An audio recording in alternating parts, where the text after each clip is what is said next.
हाँ जी, hello students. ਅੱਜ ਕਾफ़ੀ ਦਿਨਾਂ ਦੇ ਬਾਅਦ ਮੈਂ ਇੱਕ ਨਵੀਂ ਸੀਰੀਜ਼ ਸ਼ੁਰੂ ਕਰਨ ਜਾ ਰਿਹਾ ਨੂਮੈਰੀਕਲ ਮੈਥਡ ਜਾਂ ਕਹਿ ਲਓ ਨੂਮੈਰੀਕਲ ਐਨਾਲਿਸਿਸ। ਬਹੁਤ ਸਾਰੀਆਂ ਕਲਾਸਿਸ ਵਿੱਚ ਇਹ ਸਾਡੇ ਮੈਥਡ ਕੰਮ ਆਉਂਦੇ ਆ। BCA ਜਾਂ BSc IT ਸਮੈਸਟਰ ਸੈਕੰਡ 'ਚ ਵੀ ਹੋਏਗਾ ਸਿਲੇਬਸ। ਫਿਰ BA BSc ਸਮੈਸਟਰ 6 ਵਿੱਚ BSc ਚਾਹੇ ਨੌਨ ਮੈਡੀਕਲ ਲੈ ਲਓ, ਚਾਹੇ BSc ਕੰਪਿਊਟਰ ਸਾਇੰਸ, ਚਾਹੇ BSc ਇਕਨੋਮਿਕਸ, ਜਿਹੜੇ ਵੀ ਮੈਥੇਮੈਟਿਕਸ ਪੜ੍ਹਦੇ ਆ BA ਜਾਂ BSc 'ਚ, ਉਹਨਾਂ ਵੀ ਸਾਰਿਆਂ ਦੇ ਸਮੈਸਟਰ 6 ਵਿੱਚ ਹੁਣੇ ਸਮੈਸਟਰ 5 ਦੇ ਪੇਪਰ ਹੋ ਕੇ ਹਟੇ ਆ। ਅਤੇ ਸਮੈਸਟਰ 6 ਹੁਣ ਅਸੀਂ ਸਟਾਰਟ ਕਰਨਾ, ਚਾਹੇ ਉਹ BCA ਆ, ਸੇਮ ਸਿਲੇਬਸ ਆ। ਹਾਂ, 50% ਸੇਮ ਹੋਏਗਾ, ਕੁਛ ਅਲੱਗ ਵੀ ਹੋਏਗਾ, ਬਟ ਇਹ ਜੋ ਅਸੀਂ ਅੱਜ ਮੈਥਡ ਜੋ ਇਹ ਚੈਪਟਰ ਕਰਾਂਗੇ ਇਹ ਸਾਰਾ ਆਲਮੋਸਟ ਸੇਮ ਆ। ਸੋ ਬੜੇ ਹੀ ਧਿਆਨ ਦੇ ਨਾਲ ਸਮਝਣਾ। ਇਹਦੇ 'ਚ ਹੋਰ ਵੀ ਸਾਡੇ ਕੋਲ ਬਹੁਤ ਸਾਰੇ ਮੈਥਡ ਆ, ਕੁਛ BCA 'ਚ ਅਤੇ BSc 'ਚ ਕਾਮਨ ਹੋਣਗੇ, ਕੁਛ ਨਹੀਂ ਹੋਣਗੇ। ਸੋ ਬੜੇ ਧਿਆਨ ਦੇ ਨਾਲ ਅੱਜ ਦਾ ਸਾਡਾ ਜਿਹੜਾ ਪਹਿਲਾ ਮੈਥਡ ਆ ਉਹ ਹੈ ਬਾਇਸੈਕਸ਼ਨ ਮੈਥਡ। ਬਹੁਤ ਇੰਪੋਰਟੈਂਟ ਅਤੇ ਬਹੁਤ ਸਿੰਪਲੈਸਟ ਕਹੂੰਗਾ ਮੈਂ, ਬਹੁਤ ਹੀ ਸਿੰਪਲ ਆ। ਸੋ ਬੜੇ ਧਿਆਨ ਦੇ ਨਾਲ ਸਮਝਣਾ। ਲੈਂਥੀ ਜ਼ਰੂਰ ਹੋਏਗਾ ਬਟ ਸਿੰਪਲ। ਇੱਕ ਹੀ ਸਟੈਪ ਨੂੰ ਅਸੀਂ ਵਾਰ-ਵਾਰ ਕਰਨਾ ਅਤੇ ਬੜੇ ਹੀ ਧਿਆਨ ਨਾਲ ਸਮਝਿਓ ਇਹ ਬਾਇਸੈਕਸ਼ਨ ਮੈਥਡ ਹੁੰਦਾ ਕੀ ਆ। ਨੋਨ ਲੀਨੀਅਰ ਇਕੁਏਸ਼ਨਸ ਨੂੰ ਅਸੀਂ ਸੋਲਵ ਕਰਾਂਗੇ। ਉਹ ਟ੍ਰਿਗਨੋਮੈਟ੍ਰਿਕ ਫੰਕਸ਼ਨ ਵੀ ਹੋ ਸਕਦਾ। ਨੋਨ ਲੀਨੀਅਰ ਇਕੁਏਸ਼ਨ, ਸਪੋਜ਼ ਕਰੋ ਮੇਰੇ ਕੋਲ ਕੋਈ ਕੁਆਡਰੈਟਿਕ ਕਿਊਬਿਕ ਕੋਈ ਕਿਸ ਤਰ੍ਹਾਂ ਦੇ ਕੋਈ ਇਕੁਏਸ਼ਨਸ ਆ, ਉਹਦੇ ਅਸੀਂ ਰੂਟਸ ਫਾਈਂਡ ਕਰਦੇ ਹਾਂ। ਜਿਸ ਤਰੀਕੇ ਪਹਿਲੇ ਕੀ ਸੀ ਕਿ ਅਸੀਂ ਸਪੋਜ਼ ਕਰੋ ਮੇਰੇ ਕੋਲ ਇਸ ਟਾਈਪ ਦੀ ਕੋਈ ਇਕੁਏਸ਼ਨ ਆ। ਸਪੋਜ਼ ਕਰੋ AX square plus BX plus C। ਤਾਂ ਅਸੀਂ ਬਹੁਤ ਸਾਰੇ ਮੈਥਡ ਪੜ੍ਹ ਚੁੱਕੇ ਹਾਂ ਸੋਲਵ ਕਰਨ ਦੇ ਲਈ। ਕੀ ਮੈਥਡ? ਜਾਂ ਤਾਂ ਤੁਸੀਂ ਇੱਕ ਡਿਸਕ੍ਰਿਮੀਨੈਂਟ ਫਾਈਂਡ ਕਰਕੇ ਡਾਇਰੈਕਟ ਤੁਸੀਂ ਇਸ ਤਰੀਕੇ ਫਾਈਂਡ ਕਰ ਸਕਦੇ ਆ, -B plus minus B square minus 4AC। ਬਹੁਤ ਮੈਥਡ ਤੁਹਾਨੂੰ ਆਉਂਦੇ ਆ ਇਹਦੇ ਰੂਟਸ ਕੈਲਕੂਲੇਟ ਕਰਨ ਦੇ। ਚਾਹੇ ਤੁਸੀਂ ਫੈਕਟਰਾਈਜ਼ ਕਰਕੇ ਕਰ ਲਓ, ਚਾਹੇ ਤੁਸੀਂ ਇਹ ਵਾਲਾ ਮੈਥਡ ਲਗਾ ਲਓ। ਕਿਸੇ ਵੀ ਤਰੀਕੇ ਤੁਸੀਂ ਇਹਦੇ ਰੂਟਸ ਫਾਈਂਡ ਕਰ ਸਕਦੇ ਆ। ਇਹ ਹੈ ਸਾਡਾ ਡਾਇਰੈਕਟ ਮੈਥਡ। ਡਾਇਰੈਕਟ ਮੈਥਡ ਕੀ ਹੈ ਕਿ ਡਾਇਰੈਕਟ ਫਾਰਮੂਲਾ ਲਗਾਓ ਅਤੇ ਉਹਦੇ ਡਾਇਰੈਕਟ ਹੀ ਜਿੰਨੇ ਵੀ ਉਹਦੇ ਰੂਟਸ ਹੋਣਗੇ ਉਹ ਇਕੱਠੇ ਤੁਹਾਡੇ ਤੋਂ ਤੁਹਾਨੂੰ ਆਨਸਰ ਮਿਲ ਜਾਏਗਾ। ਬਟ ਇਹ ਜੋ ਅਸੀਂ ਮੈਥਡ ਪੜ੍ਹਨ ਜਾ ਰਹੇ ਹਾਂ ਇਹ ਆਈਟਰੇਟਿਵ ਮੈਥਡ ਆ। ਇਹ ਕੀ ਆ? ਇਹ ਆਈਟਰੇਟਿਵ ਮੈਥਡ ਆ। ਇਹਦੇ 'ਚ ਅਸੀਂ ਆਈਟਰੇਸ਼ਨਸ ਕਰਨੀਆਂ, ਸਟੈਪਸ ਕਰਨੇ, ਬਹੁਤ ਸਾਰੇ ਸਟੈਪਸ ਕਰਨੇ ਆ। ਉਹਦੇ ਨਾਲ ਕੀ ਹੋਣਾ,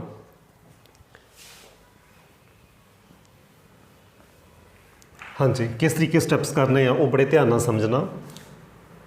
ਸਭ ਤੋਂ ਪਹਿਲਾਂ ਅਸੀਂ ਇਨੀਸ਼ੀਅਲ ਅਪਰੋਕਸੀਮੇਸ਼ਨ ਲੈਣੀ ਆ। ਇਨੀਸ਼ੀਅਲ ਅਪਰੋਕਸੀਮੇਸ਼ਨ ਕੀ ਹੁੰਦਾ? ਜਿਸ ਤਰੀਕੇ ਸਪੋਜ਼ ਕਰੋ ਮੈਂ ਇੱਕ ਇਕੁਏਸ਼ਨ ਲੈਣਾ X ਸਕੁਏਅਰ ਮਾਈਨਸ ਸਪੋਜ਼ ਕਰੋ ਮੈਂ ਲੈ ਲਿਆ 3 ਇਜ਼ ਇਕੁਅਲ ਟੂ 0। ਇਹ ਮੈਂ ਲੈ ਲਈ। ਹਾਂ, ਇੱਕ ਚੀਜ਼ ਮੈਂ ਹੋਰ ਦੱਸਣੀ ਚਾਹੂੰਗਾ ਕਿ ਜਿਹੜਾ ਸਾਡਾ ਇਹ ਬਾਈਸੈਕਸ਼ਨ ਮੈਥਡ ਆ, ਜਾਂ ਅੱਗੇ ਫਾਸਟ ਪੋਜੀਸ਼ਨ ਪੜ੍ਹਾਂਗੇ, ਨਿਊਟਨ ਰੈਪਸਨ ਮੈਥਡ ਪੜ੍ਹਾਂਗੇ, ਇਹਨੇ 1 ਰੂਟ ਐਟ ਏ ਟਾਈਮ ਦੇਣਾ।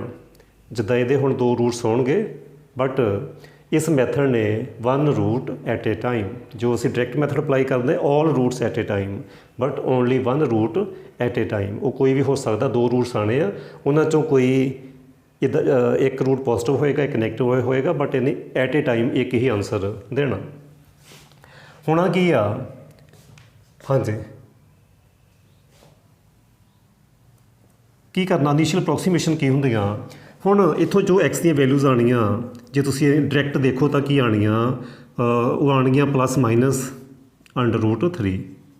ਕਹਿਣ ਦਾ ਮੀਨਿੰਗ ਆ ਕਿ ਇੱਕ ਪਲੱਸ 'ਚ ਆ ਜਾਏਗੀ, ਇੱਕ ਮਾਈਨਸ ਵਿੱਚ ਆ ਜਾਏਗੀ। 1.732 ਸਮਥਿੰਗ। ਜੇ ਮੈਂ 3 ਡੈਸੀਮਲ ਤੱਕ ਲਵਾਂ ਇਹ ਮੇਰਾ ਆਨਸਰ ਆਉਣਾ ਤਾਂ ਸੋਲਵ ਵੀ ਹੋ ਗਿਆ ਡਾਇਰੈਕਟ ਮੈਥਡ ਦੇ ਨਾਲ। ਹੁਣ ਇਨੀਸ਼ੀਅਲ ਅਪਰੋਕਸੀਮੇਸ਼ਨ ਕੀ ਆ? ਸਪੋਜ਼ ਕਰੋ, ਚਲੋ ਮੈਂ ਇੱਕ ਹੀ ਰੂਟ ਲੈਣਾ। ਸਪੋਜ਼ ਕਰੋ ਇੱਕ ਰੂਟ ਇੱਦਾਂ ਇਹ ਵਾਲਾ ਪੋਜ਼ੀਟਿਵ ਰੂਟ, ਜੇ ਮੈਂ ਪੋਜ਼ੀਟਿਵ ਰੂਟ ਦੀ ਗੱਲ ਕਰਾਂ ਤਾਂ ਮੇਰੇ ਕੋਲ ਕੀ ਆ 1.732। ਇਨੀਸ਼ੀਅਲ ਅਪਰੋਕਸੀਮੇਸ਼ਨ ਕੀ ਹੁੰਦੀਆਂ? ਸਪੋਜ਼ ਕਰੋ ਦੇਖੋ 1.732 ਆਨਸਰ ਆ।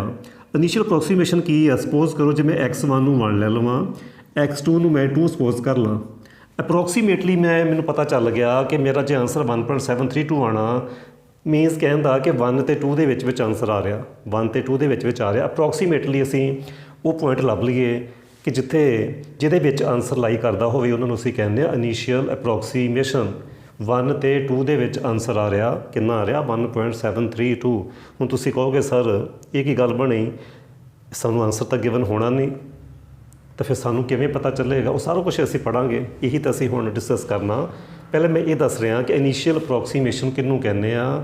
ਉਹ ਵੈਲਿਊਜ਼, ਉਹ ਅਪਰੋਕਸੀਮੇਸ਼ਨਸ ਜਿਨ੍ਹਾਂ ਦੇ ਵਿੱਚ ਜੋ ਵੀ ਆਨਸਰ ਆਉਣਾ ਉਹ ਲਾਈਕ ਕਰਦਾ ਹੋਵੇ, ਉਹਨਾਂ ਨੂੰ ਅਸੀਂ ਕਹਾਂਗੇ ਇਨੀਸ਼ੀਅਲ ਅਪਰੋਕਸੀਮੇਸ਼ਨ। ਅਪਰੋਕਸੀਮੇਟਲੀ ਸਪੋਜ਼ ਕਰ ਲਿਆ, ਆਨਸਰ ਤਾਂ ਪਤਾ ਨਹੀਂ ਲੱਗਿਆ, ਇਹ ਪਤਾ ਅਸੀਂ ਲਗਾਇਆ ਸਭ ਤੋਂ ਪਹਿਲਾ ਸਟੈਪ ਸਾਡਾ ਕਿ ਸਾਡਾ ਆਨਸਰ ਕਿਹਦੇ ਵਿੱਚ ਲਾਈ ਕਰੇਗਾ, ਕਿਸ ਇੰਟਰਵਲ 'ਚ ਲਾਈ ਕਰੇਗਾ, 1 ਅਤੇ 2 ਇੰਟਰਵਲ 'ਚ ਲਾਈ ਕਰੇਗਾ। ਇਹਨਾਂ ਨੂੰ ਅਸੀਂ ਕਹਿੰਦੇ ਹਾਂ ਇਨੀਸ਼ੀਅਲ ਅਪਰੋਕਸੀਮੇਸ਼ਨ। ਉਸ ਤੋਂ ਬਾਅਦ ਕੀ ਕਰਨਾ, ਟੇਕ x1 x2 ਐਜ਼ ਇਨੀਸ਼ੀਅਲ ਅਪਰੋਕਸੀਮੇਸ਼ਨਸ। ਕਿਸ ਤਰੀਕੇ, so that fx1 into fx2 lace than 0 ਆ ਜਾਵੇ। ਜਦੋਂ ਅਸੀਂ ਉਹ ਫੰਕਸ਼ਨਸ ਵੈਲਿਊ ਪੁੱਟ ਕਰੀਏ ਉਹਨਾਂ ਦੇ ਸਾਈਨ ਓਪੋਜਿਟ ਹੋਣ, ਇਹ ਜੇ ਪੋਜ਼ਿਟਿਵ ਇਹ ਨੈਗੇਟਿਵ, ਜੇ ਇਹ ਨੈਗੇਟਿਵ ਇਹ ਪੋਜ਼ਿਟਿਵ, ਸਾਈਨ ਓਪੋਜਿਟ ਹੋਣ, ਜਾਂ ਇਹ ਕਹਿ ਲਓ ਉਹਨਾਂ ਦੀ ਪ੍ਰੋਡਕਟ ਜੇ ਲੈਸ ਦੈਨ 0 ਆ ਜਾਵੇ ਤੇ ਅਸੀਂ ਕਹਾਂਗੇ ਕਿ x1 ਅਤੇ x2 ਕੀ ਹੈ, ਸਾਡੀਆਂ ਇਨੀਸ਼ੀਅਲ ਅਪਰੋਕਸੀਮੇਸ਼ਨਸ ਆ। ਤੁਸੀਂ ਕਹੋਗੇ ਸਰ ਬਹੁਤੀ ਸਮਝ ਨਹੀਂ ਆਈ, ਤੇ ਮੈਂ ਕਹੂੰਗਾ ਆ ਲਓ ਫਿਰ ਸਮਝ ਕੇ ਦੇਖੋ। ਤੁਸੀਂ fx ਸਪੋਜ਼ ਕਰੋ ਮੇਰੇ ਕੋਲ ਆ x² - 3। ਸਭ ਤੋਂ ਪਹਿਲਾਂ ਤੁਸੀਂ ਕੀ ਕਰੋ, 1 ਪੁੱਟ ਕਰਕੇ ਦੇਖੋ।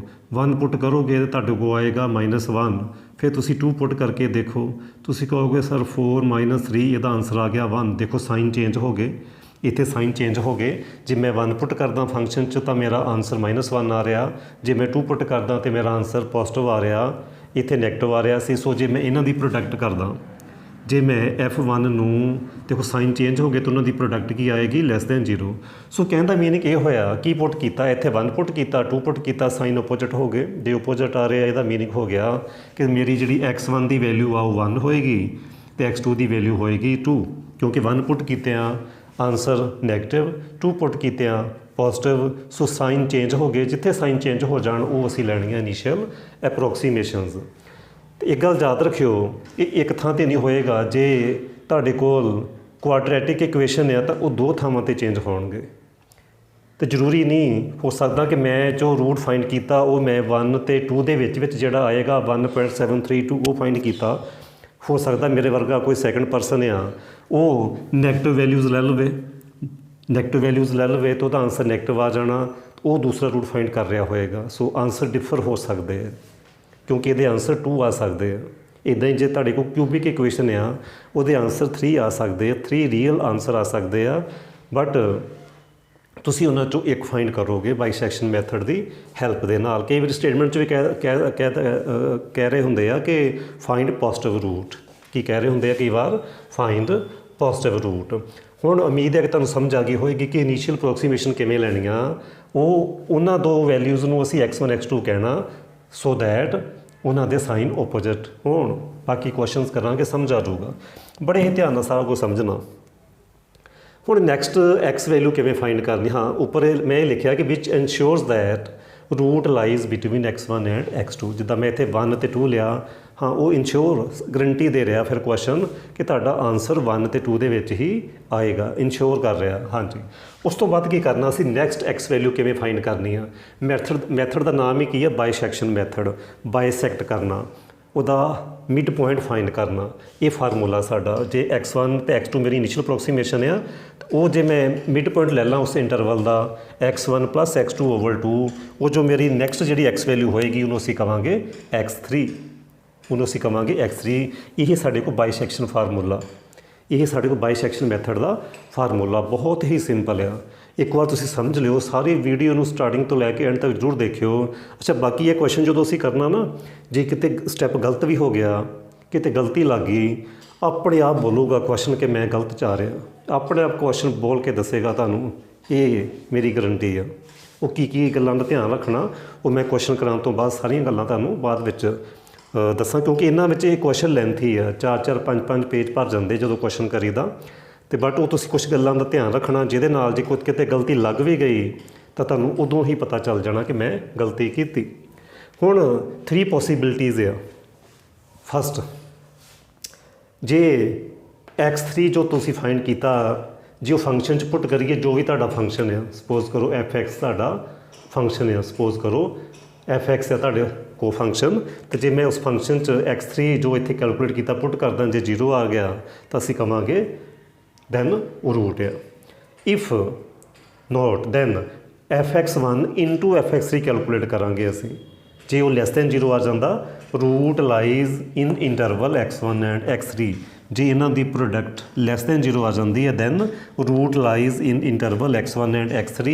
ਉਸ ਕੇਸ ਵਿੱਚ ਕੀ ਕਰਨਾ, x2 ਨੂੰ ਰਿਪਲੇਸ ਕਰਨਾ x3 ਦੇ ਨਾਲ। Third case fx1 into fx3 ਜੇ ਗ੍ਰੇਟਰ ਦੈਨ 0 ਆ ਜਾਂਦਾ then root lies between x3 and x2। ਉਸ ਕੇਸ ਵਿੱਚ x1 ਨੂੰ ਰਿਪਲੇਸ ਕਰਨਾ ਬਾਏ x3। ਤੁਸੀਂ ਕਹੋਗੇ ਸਰ ਕੁਛ ਪੱਲੇ ਨਹੀਂ ਪਿਆ। ਓਕੇ, ਕੁਛ ਪੱਲੇ ਨਹੀਂ ਪਿਆ, ਇਹ ਤੁਸੀਂ ਇਹਨੂੰ ਉਤਾਰ ਲਓਗੇ, ਬੜੇ ਕੰਮ ਦੀ ਚੀਜ਼ ਹੈ। ਮੈਂ ਹੁਣ ਇਹ ਚੀਜ਼ ਤੁਹਾਨੂੰ ਸਮਝਾਉਣ ਦੀ ਕੋਸ਼ਿਸ਼ ਕਰਦਾ। ਇਹ ਮੈਂ ਲਿਖਿਆ ਕੀ ਹੈ, ਬੜੇ ਧਿਆਨ ਨਾਲ ਸਮਝੋ, ਗ੍ਰਾਫਿਕਲੀ ਸਮਝਦੇ ਹਾਂ ਇਸ ਚੀਜ਼ ਨੂੰ, ਬੜੇ ਹੀ ਧਿਆਨ ਨਾਲ ਸਮਝਿਓ। ਇਹ ਸਾਡੀ x ਐਕਸਿਸ ਤੇ y ਐਕਸਿਸ ਹੋ ਗਈ, ਠੀਕ ਹੈ ਜੀ। ਇਹ ਸਾਡੀ x ਐਕਸਿਸ ਤੇ y ਐਕਸਿਸ ਹੋ ਗਈ। ਇੱਕ ਮੈਂ ਕੋਈ fx ਫੰਕਸ਼ਨ ਲਿਆ, ਸਪੋਜ਼ ਕਰੋ ਉਹਦਾ ਗ੍ਰਾਫ ਇਸ ਤਰੀਕੇ ਬਣਦਾ ਕਿਸੇ ਵੀ ਫੰਕਸ਼ਨ ਦਾ। ਇਹ ਇੱਧਰ ਦੇਖੋ, ਇੱਧਰ ਮੇਰੇ ਕੋਲ ਹੋ ਗਈ x, ਇਹ ਮੇਰੇ ਕੋਲ y ਕਹਿ ਲਓ ਜਾਂ fx ਕਹਿ ਲਓ, ਇਹ ਮੇਰੀ y ਐਕਸਿਸ ਹੋ ਗਈ, ਇਹ x ਐਕਸਿਸ ਹੋ ਗਈ। ਹੁਣ ਇਹ ਮੇਰਾ ਫੰਕਸ਼ਨ ਹੈ। ਆਂਸਰ ਦੇਖੋ, ਇਹ x ਐਕਸਿਸ ਨੂੰ ਇਸ ਪੁਆਇੰਟ ਤੇ ਕੱਟ ਰਿਹਾ, ਇਹ ਫੰਕਸ਼ਨ x ਐਕਸਿਸ ਨੂੰ ਇੱਥੇ ਮੀਟ ਕਰ ਰਿਹਾ। ਇਹਦਾ ਮੀਨਿੰਗ ਆਂਸਰ ਇਹਦਾ ਇਸ ਪੁਆਇੰਟ ਤੇ ਆਉਣਾ। ਜਦੋਂ ਇੱਥੇ ਆਂਸਰ ਆਉਣਾ, ਜਿੱਥੇ ਇੰਟਰਸੈਕਟ ਹੋ ਰਿਹਾ, ਜਿੱਥੇ ਇੰਟਰਸੈਕਟ ਹੋ ਰਿਹਾ ਉਹ ਸਾਡਾ ਹੋਏਗਾ ਆਂਸਰ। ਹੁਣ ਮੈਂ ਇਹ ਸਪੋਜ਼ ਕਰ ਲੈਣਾ, ਇੱਕ ਮੈਂ ਲੈ ਲੈਣਾ ਇੱਥੇ ਮੈਂ ਸਪੋਜ਼ ਕਰ ਲੈਣਾ x1, ਇੱਥੇ ਕਿਤੇ ਮੈਂ ਸਪੋਜ਼ ਕਰ ਲੈਣਾ x2, ਕਿਉਂਕਿ ਇਹਨੂੰ ਮੈਂ ਕੀ ਕਹੂੰਗਾ, ਇਨੀਸ਼ੀਅਲ ਅਪਰੋਕਸੀਮੇਸ਼ਨ। ਹੌਲੀ ਹੌਲੀ ਸਾਨੂੰ ਪਤਾ ਚੱਲ ਜਾਏਗਾ ਕਿ ਇੱਥੇ ਆਂਸਰ ਆਉਣਾ। ਤੇ ਮੈਂ ਕੀ ਸਪੋਜ਼ ਕਰ ਲਿਆ, ਦੋ ਇਨੀਸ਼ੀਅਲ ਅਪਰੋਕਸੀਮੇਸ਼ਨ ਲੈ ਲਈਆਂ, ਹੌਲੀ ਹੌਲੀ ਅਸੀਂ ਇਹਦੇ ਕਲੋਜ਼ ਪਹੁੰਚ ਜਾਵਾਂਗੇ ਤੇ ਮੇਰੇ ਕੋਲ x3 ਆਂਸਰ ਆ ਜਾਏਗਾ। ਇਸ ਤੇ ਦੇਖੋ ਸਟੈਪ ਕੀ ਹੋਣੇ ਆ, ਬੜੇ ਧਿਆਨ ਨਾਲ ਸਮਝਣਾ। ਇਹ ਮੇਰੇ ਕੋਲ ਕੀ ਆ, x1, ਇਹ ਮੇਰੇ ਕੋਲ ਪੁਆਇੰਟ ਕੀ ਹੈ, ਮੈਂ ਸਪੋਜ਼ ਕਰ ਲਿਆ x1। ਇਹ ਜਦੋਂ ਅਸੀਂ ਫੰਕਸ਼ਨ ਪੁੱਟ ਕਰਾਂਗੇ ਨਾ, ਆਹ ਸਾਡੇ ਕੋਲ y ਹੋਏਗਾ, ਕਿਉਂਕਿ x x ਤੋਂ ਨੀਚੇ ਹੈ, ਨੈਗੇਟਿਵ ਵੈਲਿਊ ਆਏਗੀ। ਇੱਥੇ ਮੇਰੇ ਕੋਲ ਕੀ ਆ ਜਾਏਗਾ, ਫੰਕਸ਼ਨ ਪੁਆਇੰਟ ਆ ਜਾਏਗਾ x1। ਜਦੋਂ ਅਸੀਂ ਪੁੱਟ ਕਰਾਂਗੇ ਤਾਂ ਮੇਰੇ ਕੋਲ ਵੈਲਿਊ ਮਿਲ ਜਾਣੀ fx1 ਦੀ, ਇਹ ਮੇਰੇ ਕੋਲ ਆ ਜਾਏਗੀ ਇੰਟਰਵਲ।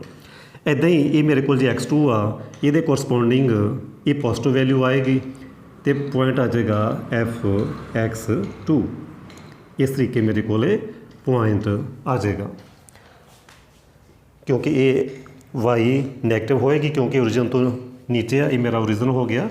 ਇਹ fx2 ਦੀ ਵੈਲਿਊ ਪੋਜ਼ਿਟਿਵ ਹੋਏਗੀ, ਸੋ ਇੱਕ ਥਾਂ ਤੇ fx1 ਨੈਗੇਟਿਵ, ਇੱਕ ਥਾਂ ਤੇ fx2 ਹੋਏਗਾ ਪੋਜ਼ਿਟਿਵ, ਸੋ ਰੂਟ x1 ਤੇ x2 ਦੇ ਵਿੱਚ ਲਾਈ ਕਰਦਾ ਪਿਆ। ਉਸ ਤੋਂ ਅਗਲਾ ਸਟੈਪ ਕੀ ਹੋਣਾ, ਅਸੀਂ ਬਾਈਸੈਕਟ ਕਰਨਾ। ਜਦੋਂ ਤੁਸੀਂ ਬਾਈਸੈਕਟ ਕਰੋਗੇ, ਫਾਰਮੂਲਾ ਲਗਾਓਗੇ, ਇਹਨਾਂ ਦੋਵਾਂ ਦਾ ਸੈਂਟਰ ਕਿੱਥੇ ਆਉਣਾ, ਇੱਥੇ ਕਿਤੇ ਆਉਣਾ। ਇੱਥੇ ਤੁਹਾਡਾ ਆ ਜਾਏਗਾ x3। ਅੱਜ ਮੈਂ ਕਿਹਾ ਸੀ ਨਾ x3 ਕੈਲਕੂਲੇਟ ਕਰਨਾ ਬਾਈਸੈਕਟ ਕਰਕੇ, ਉਹ x3 ਇਸ ਪੁਆਇੰਟ ਤੇ ਆ ਜਾਏਗਾ x3। ਹੁਣ ਜਦੋਂ ਇੱਥੇ x3 ਆ ਜਾਏਗਾ, ਹੁਣ ਸਾਡਾ ਨੈਕਸਟ ਵਰਕ ਕੀ ਹੋਣਾ, ਹੁਣ ਤੁਹਾਨੂੰ ਦੇਖ ਹੀ ਰਿਹਾ ਹੋਣਾ ਕਿ ਤੁਹਾਡਾ ਆਂਸਰ x1 x3 ਇੰਟਰਵਲ 'ਚ ਲਾਈ ਕਰਦਾ ਪਿਆ ਜਾਂ ਤੁਹਾਡਾ ਆਂਸਰ x3 x2 ਇੰਟਰਵਲ 'ਚ ਲਾਈ ਕਰਦਾ ਪਿਆ। ਆਂਸਰ ਇੱਥੇ ਆਉਣਾ ਨਾ ਇਸ ਪੁਆਇੰਟ ਤੇ। ਤੁਸੀਂ ਕਹੋਗੇ ਸਰ x1 ਤੇ x3 ਦੇ ਵਿੱਚ ਲਾਈ ਕਰਦਾ ਪਿਆ, ਤੇ ਮੈਂ ਕੀ ਲਿਖਿਆ ਸੀ ਕਿ ਜੇ x1 ਤੇ x3 'ਚ ਲਾਈ ਕਰਦਾ ਪਿਆ, ਕਦੋਂ ਲਾਈ ਕਰਨਾ, ਜਦੋਂ fx1 fx3 ਦੀ ਜਿਹੜੀ ਪ੍ਰੋਡਕਟ ਆ ਉਹ ਲੈਸ ਦੈਨ 0 ਆ ਜਾਵੇ, ਦੈਨ ਰੂਟ ਲਾਈਜ਼ ਬਿਟਵੀਨ, ਇਹ ਵਰਡਿੰਗ ਸੀ ਸੈਕਿੰਡ ਸਟੈਪ 'ਚ, then root lies in interval x1 and x3, ਇੱਦਾਂ ਮੈਂ ਲਿਖਵਾਇਆ ਸੀ। ਉਸ ਕੇਸ ਵਿੱਚ ਕੀ ਕਰਨਾ, ਜਦੋਂ ਲੈਸ ਦੈਨ 0 ਆ ਗਈ, then root lies in x1 and x3। ਉਸ ਕੇਸ ਵਿੱਚ ਕੀ ਕਰਨਾ, x2 ਨੂੰ ਰਿਪਲੇਸ ਬਾਏ x3। ਕਿਉਂ ਰਿਪਲੇਸ ਕਰਨਾ, ਦੇਖੋ ਪਹਿਲਾਂ ਰੂਟ ਲਾਈ ਕਰਦਾ ਸੀ ਇਹਦੇ ਵਿੱਚ, ਸਾਡੀ ਨੈਕਸਟ x ਵੈਲੂ ਇਹ ਆ ਗਈ, ਸਾਡੀ ਜੋ ਆਂਸਰ ਆ ਉਹ ਹੁਣ ਇਹਦੇ ਵਿੱਚ ਲਾਈ ਕਰਦਾ। ਇਹ ਮੇਰਾ x1, ਇਹ ਹੁਣ ਮੇਰਾ ਨਵਾਂ x2 ਆ, ਮੈਂ ਉਹਨੂੰ ਰਿਪਲੇਸ ਕਰ ਦੂੰਗਾ। ਇਹਨੂੰ ਹੁਣ ਅਸੀਂ ਜਾਣਾ ਭੁੱਲ। ਅਗਲੀ ਵਾਰ ਹੁਣ ਕੀ ਹੋਣਾ, ਇਹ ਮੇਰਾ x1, ਇਹ ਮੇਰਾ x2, ਕਿਉਂਕਿ ਮੈਂ ਇਹ ਰਿਪਲੇਸ ਕਰ ਦਿੱਤਾ, x3 ਦੇ ਥਾਂ ਤੇ ਮੈਂ x2 ਲਿਖ ਦਿੱਤਾ। ਹੁਣ ਦੁਬਾਰਾ ਇਹ ਮੇਰਾ x1 ਆ, ਭੁੱਲ ਜੋ ਕਿ ਕਿਤੇ ਇਹ x2 ਵੀ x3 ਵੀ ਸੀ, ਅਸੀਂ ਕੀ ਕਵਾਂਗੇ ਉਹਨੂੰ, ਹੁਣ x2 ਕਵਾਂਗੇ। ਹੁਣ ਅਗਲੀ ਵਾਰ ਹੁਣ ਜਦੋਂ ਨੈਕਸਟ ਟਾਈਮ ਅਸੀਂ ਅਗਲੀ ਅਪਰੋਕਸੀਮੇਸ਼ਨ, ਹੁਣ ਸਾਡੀ x1 ਤੇ x3 ਆ, ਹੁਣ ਦੁਬਾਰਾ ਫਿਰ ਅਸੀਂ ਬਾਈਸੈਕਸ਼ਨ ਮੈਥਡ ਅਪਲਾਈ ਕਰਾਂਗੇ।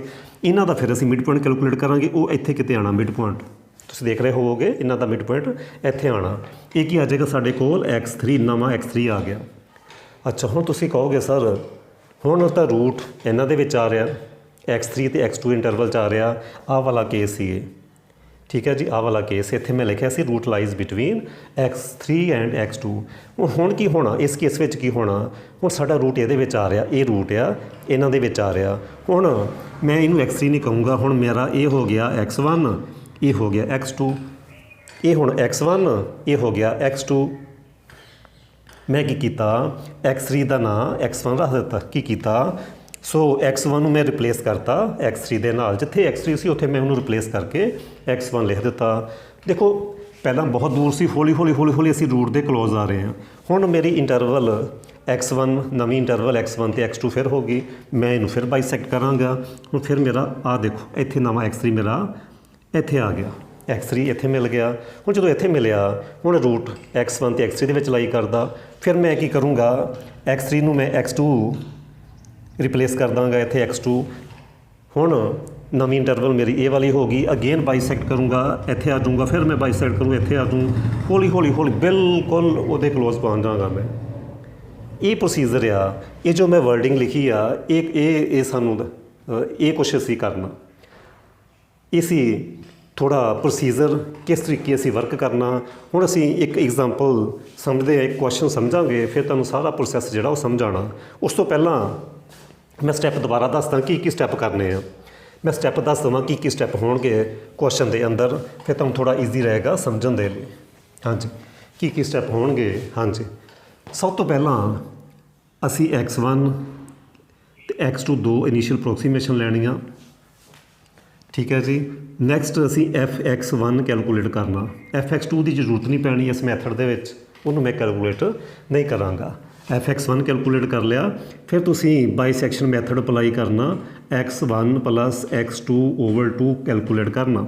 x3 मिल गया। फिर तुसीं इनू फंक्शन च पुट करोगे ताकि जिस तरीके तुसीं x1 तो fx कैलकुलेट किया, इदां तुसीं x3 तो fx3 कैलकुलेट करोगे कितना आंदा।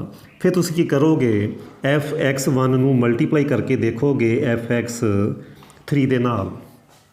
f(x1) नूं f(x3) दे नाल मल्टीप्लाई करके देखोगे, जे वो आ गई लैस दैन 0, आ इत्थे मैं लिख के गया, जे ये प्रोडक्ट आ गई लैस दैन 0 दैन फिर की करना असीं x2 नूं रिप्लेस करना x3 दे नाल। x2 नूं रिप्लेस करना x3 दे नाल। जे f(x1) into f(x3) greater than 0 आ गया, उस केस विच असीं x1 नूं रिप्लेस करना x3 दे नाल। ते यही स्टैप असीं वार वार करने। सपोज करो ये पहली आइटरेशन आ, फिर असीं दूसरी आइटरेशन शुरू करांगे कि नवीआं साडीआं x1 ते x2 की होणगीआं। नवीं x1 ते x2 की होणगीआं। बाकी क्वेश्चन करांगे, फिर तुहानूं ज़्यादा क्लैरिटी होएगी। फिर देख लो x1 x2 इनीशियल अप्रोक्सीमेशन लिखनी आ, फिर f(x1) कैलकुलेट करना, फिर x3 कैलकुलेट करना। कहने का मीनिंग है x1 ते x2 का मिड पॉइंट। फिर f(x3) कैलकुलेट करोगे, उन्होंने मल्टीप्लाई करके देखोगे, जे लैस दैन 0 आंदा फिर असीं x2 नूं रिप्लेस करना। लैस दैन 0 ते x2 नूं रिप्लेस करना, ग्रेटर दैन 0 ते x1 नूं रिप्लेस करना, लैस ते x2 नूं करना। हुण एक क्वेश्चन करते हैं, मैं रफ करां, क्वेश्चन शुरू करिए। हाँ जी, साडा ये पहला क्वेश्चन बड़े ही ध्यान दे नाल समझो। Find root of this equation. मैं रूट्स नहीं कह रहा, एक ही, क्योंकि मैथड 1 एट ए टाइम एक ही रूट देगा एक टाइम ते जो क्वेश्चन करांगे, इस करके असीं एक रूट फाइंड करते पे करैक्ट 2 3 डेसीमल प्लेसिस। वो असीं हुण क्वेश्चन स्टार्ट करन जा रहे हैं। हाँ जी, आपां करिए स्टार्ट। हाँ जी, सब तो पहला स्टैप की आ, असीं फंक्शन लिखीए जो गिवन साडा फंक्शन आ f(x) -7। साडा नैक्सट वर्क ये आ कि मैं इनीशियल अप्रोक्सीमेशनस फाइंड करनियां, ये देखना कि मेरा आंसर किहदे विच लाई करदा पिया, वो असीं देख रहे हैं। सब तो पहला तो 0 सबस्टिट्यूट करके देख लेना तुसीं। 0 सबस्टिट्यूट किया -7 आ गया। फिर 1 सबस्टिट्यूट करो, 1 करोगे नैगेटिव आ गया, फिर -6 आ गया। फिर तुसीं 2 पुट कर लोगे, 2 पुट करोगे 4 -7 -3 अगेन नैगेटिव आ गया, हमेशा ही नैगेटिव आ रहा। फिर तुसीं 3 पुट कर लोगे, 3 पुट करोगे 9 -7 2 आ गया। इत्थे की सी नैगेटिव, इत्थे की आ गया पॉजिटिव। जिथे साइन चेंज हो जाण उत्थे साडे कोल की आ इनीशियल अप्रोक्सीमेशन मिल गईआं, क्योंकि इत्थे ये नैगेटिव आंसर दे रहा, ये पॉजिटिव दे रहा। सो ये साडियां की हो जाणगीआं। So take x1 2 x2 3 as initial approximation, क्योंकि असीं जस्ट हजे मैथड ही समझना। इस करके मैं यही ले लैनी 2 ਤੇ 3। उस तो बाद ये भी मैं दसूँगा कि जे तुसीं आइट्रेशन घटानी आ फिर तुसीं 2 3 ਦੀ ਬਜਾਏ ਆਪਾਂ ਪੁਆਇੰਟਾਂ 'ਚ ਵੀ ਦੇਖ ਸਕਦੇ ਹਾਂ। 2 ਤੇ 3 ਦੇ ਵਿੱਚ ਵੀ ਵੈਲਿਊ ਲੈ ਸਕਦੇ ਹਾਂ, ਜਿੱਦਾਂ 2.5 2.4 ਉਹ ਅਸੀਂ ਬਾਅਦ 'ਚ ਡਿਸਕਸ ਕਰਾਂਗੇ। ਹਜੇ ਅਸੀਂ ਜਸਟ ਇਹ ਮੈਥਡ ਹੀ ਸਮਝਣਾ। ਇਸ ਕਰਕੇ ਮੈਂ ਐਜ਼ ਇਟ ਇਜ਼ ਜਿੱਥੇ ਸਾਈਨ ਚੇਂਜ ਹੋਏ 2 ਤੇ 3 ਪੁੱਟ ਕੀਤੇ ਆ, ਇੱਥੋਂ ਨਹੀਂ ਮੈਂ ਦੇਖ ਰਿਹਾ, ਮੈਂ ਜੋ ਪੁੱਟ ਕੀਤੇ ਆ 2 ਪੁੱਟ ਕੀਤੇ ਆ ਤੇ 3 ਪੁੱਟ ਕੀਤੇ ਆ, ਸਾਈਨ ਚੇਂਜ ਹੋਏ। ਸੋ x1 ਮੈਂ 2 ਤੇ x2 ਮੈਂ ਲੈ ਲਿਆ 3 ਐਜ਼ ਇਨੀਸ਼ੀਅਲ ਅਪਰੋਕਸੀਮੇਸ਼ਨ। ਤੇ ਸਾਡਾ ਨੈਕਸਟ ਵਰਕ ਕੀ ਆ, fx1 ਕੈਲਕੂਲੇਟ ਕਰਨਾ। ਕਹਿਣ ਦਾ ਮੀਨਿੰਗ ਆ ਇਹਨੂੰ ਬੜੇ ਧਿਆਨ ਨਾਲ ਦੇਖਣਾ। ਇਹ ਸਾਡਾ ਫੰਕਸ਼ਨ ਆ, ਇਹਦੇ 'ਚ ਅਸੀਂ ਵੈਲਿਊ ਪੁੱਟ ਕਰਨੀ ਆ ਵਾਰ-ਵਾਰ। x1 ਦੀ ਵੈਲਿਊ ਆ 2, fx1 ਕਿੰਨਾ ਹੋਏਗਾ, x1 ਦੀ ਵੈਲਿਊ ਨੂੰ ਇਸ ਫੰਕਸ਼ਨ 'ਚ ਪੁੱਟ ਕਰਨਾ। ਕਿੰਨਾ ਆ ਜਾਏਗਾ 2 ਸਕੁਏਅਰ ਮਾਈਨਸ 7। ਮੈਂ ਐਕਚੁਅਲੀ ਇਹ ਪਹਿਲਾਂ ਵੀ ਪੁੱਟ ਕਰ ਚੁੱਕਿਆ, ਸੋ ਆਨਸਰ ਉਹੀ ਆਉਣਾ। ਕਿੰਨਾ ਆ ਗਿਆ -3, 4 - 7 -3। ਫਿਰ ਕੀ ਆ, ਮੈਂ ਕੈਲਕੂਲੇਟ ਕਰਨਾ x3 ਬਾਈਸੈਕਸ਼ਨ ਮੈਥਡ ਨੂੰ ਯੂਜ਼ ਕਰਕੇ x1 + x2 ਓਵਰ 2। x1 ਦੀ ਵੈਲਿਊ ਸੀ ਮੇਰੇ ਕੋਲ 2, x2 ਦੀ ਵੈਲਿਊ ਆ ਮੇਰੇ ਕੋਲ 3 over 2, that is 5 over 2, that is 2.5। 2.5 ਮਿਲ ਗਈ ਮੈਨੂੰ ਵੈਲਿਊ, 2.5 ਕਿਹਦੀ, x3 ਦੀ। ਬਟ ਮੈਂ fx3 ਹੁਣ ਕੈਲਕੂਲੇਟ ਕਰਨ ਜਾ ਰਿਹਾ। fx3 ਦਾ ਮੀਨਿੰਗ ਹੈ ਕਿ ਜੋ ਵੀ x3 ਦੀ ਤੁਹਾਡੇ ਕੋਲ ਵੈਲਿਊ ਹੈਗੀ ਹੈ ਨਾ, ਇਹਨੂੰ ਅਸੀਂ fx ਵਿੱਚ ਪੁੱਟ ਕਰਨਾ। ਕਿੰਨਾ ਆ ਜਾਏਗਾ 2.5 ਸਕੁਏਅਰ ਮਾਈਨਸ 7। ਇਹਨੂੰ ਸਿੰਪਲੀਫਾਈ ਕਰੋਗੇ 6.25 ਮਾਈਨਸ 7 ਕਰੋਗੇ ਤਾਂ ਕਿੰਨਾ ਆ ਗਿਆ -0.7 -0.75। ਇਹ ਆ ਗਿਆ ਨੈਗੇਟਿਵ। ਹੁਣ ਨੈਕਸਟ ਵਰਕ ਇਹ ਹੋਏਗਾ ਕਿ ਅਸੀਂ fx1 ਨੂੰ ਮਲਟੀਪਲਾਈ ਕਰਕੇ ਦੇਖਾਂਗੇ fx3 ਦੇ ਨਾਲ। fx3 ਦੇ ਨਾਲ fx1 ਕੀ ਸੀ ਮੇਰੇ ਕੋਲ, ਉਹ ਸੀ ਨੈਗੇਟਿਵ। fx1 ਕੀ ਸੀ ਮੇਰੇ ਕੋਲ, ਨੈਗੇਟਿਵ। ਵੈਲਿਊ ਪੁੱਟ ਕਰਨ ਦੀ ਜ਼ਰੂਰਤ ਨਹੀਂ, ਸਿਰਫ ਅਸੀਂ ਸਾਈਨ ਦੇਖਾਂਗੇ ਨੈਗੇਟਿਵ। fx3 ਮੇਰੇ ਕੋਲ ਕੀ ਆ, ਉਹ ਵੀ ਨੈਗੇਟਿਵ। ਮਾਈਨਸ ਮਾਈਨਸ ਕੀ ਹੁੰਦਾ, ਪਲੱਸ। ਸੋ ਗ੍ਰੇਟਰ ਦੈਨ 0 ਆ ਗਿਆ। ਅਤੇ ਅਸੀਂ ਇਹ ਪੜ੍ਹਿਆ ਸੀ, 3rd ਅਤੇ 4th ਸਟੈਪ ਪੜ੍ਹੇ ਸੀ ਕਿ ਜੇ ਗ੍ਰੇਟਰ ਦੈਨ 0 ਆ ਜਾਵੇ ਤਾਂ ਕਿਹਨੂੰ ਰਿਪਲੇਸ ਕਰਨਾ, x1 ਨੂੰ। ਸੋ x1 ਰਿਪਲੇਸ ਹੋਏਗਾ। ਸੋ x1 ਇਜ਼ ਰਿਪਲੇਸਡ ਬਾਏ x3। ਕਹਿਣ ਦਾ ਮੀਨਿੰਗ ਆ ਕਿ x1 ਨੂੰ ਅਸੀਂ ਚੇਂਜ ਕਰ ਦੇਣਾ। ਜੇ x1 ਨੂੰ ਚੇਂਜ ਕਰੋਗੇ ਸਾਡੀ ਹੁਣ ਨਾਲ ਹੀ ਸੈਕਿੰਡ ਆਈਟਰੇਸ਼ਨ ਸ਼ੁਰੂ ਹੋ ਜਾਣੀ। x1 ਮੇਰੇ ਕੋਲ ਕਿੰਨਾ ਹੋਏਗਾ, ਪਹਿਲੇ ਸੀ 2, ਹੁਣ ਕਿੰਨਾ ਹੋ ਜਾਣਾ, ਉਹਨੂੰ ਅਸੀਂ x3 ਦੇ ਨਾਲ ਇਹਦੇ ਨਾਲ ਰਿਪਲੇਸ ਕਰਨਾ। ਕਿੰਨਾ ਹੋ ਜਾਏਗਾ 2.5। x2 ਬਾਰੇ ਅਸੀਂ ਕੁਝ ਨਹੀਂ ਕਿਹਾ, ਉਹ ਐਜ਼ ਇਟ ਇਜ਼ 3 ਦਾ 3 ਰਹਿ ਜਾਏਗਾ। ਉਮੀਦ ਕਰਦਾ ਕਿ ਤੁਹਾਨੂੰ ਸਮਝ ਆ ਚੁੱਕੀ ਹੋਏਗੀ। ਇਹੀ ਸਟੈਪ ਅਸੀਂ ਵਾਰ-ਵਾਰ ਰਿਪੀਟ ਕਰਨੇ ਆ। ਕਦੋਂ ਤੱਕ ਕਰਨੇ ਆ ਉਹ ਮੈਂ ਹਜੇ ਨਹੀਂ ਦੱਸ ਰਿਹਾ, ਥੋੜ੍ਹਾ ਲੇਟ ਦੱਸੂਗਾ, ਫਿਰ ਦੁਬਾਰਾ ਸਮਝੋ ਇੱਕ ਵਾਰ। ਇਨੀਸ਼ੀਅਲ ਅਪਰੋਕਸੀਮੇਸ਼ਨ ਜਿੱਥੇ ਸਾਈਨ ਚੇਂਜ ਹੋ ਜਾਣ ਉਹ ਸਾਡੀਆਂ ਕੀ ਹੈ, ਇਨੀਸ਼ੀਅਲ ਅਪਰੋਕਸੀਮੇਸ਼ਨ। ਇੱਦਾਂ ਵੀ ਹੋ ਸਕਦਾ ਕਿ ਪਹਿਲਾਂ ਪੋਜ਼ੀਟਿਵ ਵੈਲਿਊ ਆਈ ਬਾਅਦ ਵਿੱਚ ਨੈਗੇਟਿਵ ਆਈ, ਜਿੱਥੇ ਚੇਂਜ ਹੋ ਕੇ ਬਸ ਉਹ ਅਸੀਂ ਲੈ ਲੈਣਾ ਇਨੀਸ਼ੀਅਲ ਅਪਰੋਕਸੀਮੇਸ਼ਨ। ਠੀਕ ਹੈ ਜੀ। ਉਸ ਤੋਂ ਬਾਅਦ x1 ਲਿਖ ਲਿਆ, x2 ਲਿਖ ਲਿਆ। ਫਿਰ x1 ਦੀ ਵੈਲਿਊ ਨੂੰ ਫੰਕਸ਼ਨ 'ਚ ਪੁੱਟ ਕਰਨਾ, -3 ਆ ਗਈ।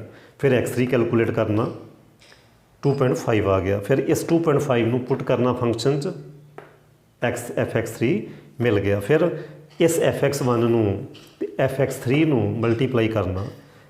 ਗ੍ਰੇਟਰ ਦੈਨ 0 ਆ ਗਿਆ ਤਾਂ ਫਿਰ x1 ਬਦਲ ਦਿਓ, ਜੇ ਲੈਸ ਦੈਨ 0 ਆ ਜਾਂਦਾ ਤਾਂ x2 ਬਦਲ ਦੇਣਾ ਸੀ। ਜਸਟ ਕੁਛ ਨਹੀਂ ਕਰਨਾ ਹੋਰ, ਦੈਟਸ ਇਟ। ਸੋ ਹੁਣ ਇੱਦਾਂ ਹੀ ਅਸੀਂ ਨੈਕਸਟ ਕਰਾਂਗੇ। ਫਿਰ ਅਸੀਂ ਕੀ ਕਰਾਂਗੇ, fx1 ਕੈਲਕੂਲੇਟ ਕਰਨਾ ਜਿੱਦਾਂ ਅਸੀਂ ਇੱਥੇ ਕੈਲਕੂਲੇਟ ਕੀਤਾ, ਬਿਲਕੁਲ ਇੱਦਾਂ ਕਰਾਂਗੇ। x1 ਸੇਮ ਸਟੈਪ ਚੱਲਣੇ ਆ, ਬਸ ਵੈਲਿਊ ਫਰਕ ਆਉਣੀ ਆ। 2.5 ਸਕੁਏਅਰ -7। ਹੁਣ ਤੁਸੀਂ ਵਾਰ-ਵਾਰ ਕੈਲਕੂਲੇਸ਼ਨ ਨਾ ਕਰਨ ਲੱਗ ਜਾਓ। ਦੇਖੋ ਇੱਥੇ ਮੈਂ ਇਹ ਕੈਲਕੂਲੇਸ਼ਨ ਸੇਮ ਟੂ ਸੇਮ ਕੀਤੀ ਹੋਈ ਆ, ਇਸ ਕਰਕੇ ਸਿੱਧਾ ਉਹਦਾ ਆਨਸਰ ਲਿਖ ਦਿਓ -0.75। ਜਿਹੜੀ ਪਿੱਛੇ ਧਿਆਨ ਰੱਖਣਾ, ਜਿਹੜੀ ਕੈਲਕੂਲੇਸ਼ਨ ਪਿੱਛੇ ਕੀਤੀ ਹੈ ਬਸ ਉੱਥੋਂ ਚੀਟਿੰਗ ਕਰੀ ਜਾਣੀ, ਨਕਲ ਕਰੀ ਜਾਣੀ। ਫਿਰ ਕੀ ਕਰਨਾ, x3 ਕੈਲਕੂਲੇਟ ਕਰਨਾ। ਕੀ formula, x1 + x2 over 2। x1 ਦੀ ਵੈਲਿਊ 2.5, x2 ਦੀ ਵੈਲਿਊ 3 ਓਵਰ 2। ਐਡ ਕਰ ਲਓ 5.5 ਓਵਰ 2। ਇਹਨੂੰ ਹੁਣ 2 ਦੇ ਨਾਲ ਡਿਵਾਈਡ ਕਰੋਗੇ ਤਾਂ ਕਿੰਨਾ ਆ ਗਿਆ ਆਨਸਰ, 2.75 2.75 ਆ ਗਿਆ। ਇਹ ਸਾਡਾ ਨਵਾਂ x3 ਆ ਗਿਆ। x3 ਨੂੰ ਹਮੇਸ਼ਾ ਤੁਸੀਂ ਨਾ ਬਾਕਸ ਵਿੱਚ ਬੰਦ ਕਰੇ ਚੱਲੋ, ਇਹਨੂੰ ਪੈਕ ਕਰੇ ਚੱਲੋ, ਕਿਉਂਕਿ ਸਾਨੂੰ ਆਨਸਰ ਇੱਥੋਂ ਪਤਾ ਚੱਲਣਾ। ਜਿੰਨੇ ਵੀ x3 ਹੋਣਗੇ ਨਾ ਮੈਂ ਉਹਨੂੰ ਇੱਦਾਂ ਬਾਕਸ ਬਣਾਈ ਜਾਣੇ ਆ, ਤੁਸੀਂ ਵੀ ਇੱਦਾਂ ਬਣਾਈ ਚੱਲਿਓ। ਠੀਕ ਹੈ ਜੀ। 2.75 ਇੱਦਾਂ ਹੀ ਜੋ ਨਵੀਂ x3 ਦੀ ਵੈਲਿਊ ਆ ਗਈ ਅਸੀਂ ਇੱਦਾਂ ਬਾਕਸ ਬਣਾਈ ਜਾਣੇ ਆ। ਇਹਨਾਂ ਵਾਲੀ ਅਸੀਂ ਧਿਆਨ ਰੱਖਣਾ, ਇੱਥੋਂ ਹੀ ਅਸੀਂ ਆਪਣਾ ਆਨਸਰ ਪਛਾਣਨਾ। ਠੀਕ ਆ। ਨੈਕਸਟ ਵਰਕ fx3 ਕੈਲਕੂਲੇਟ ਕਰੋ।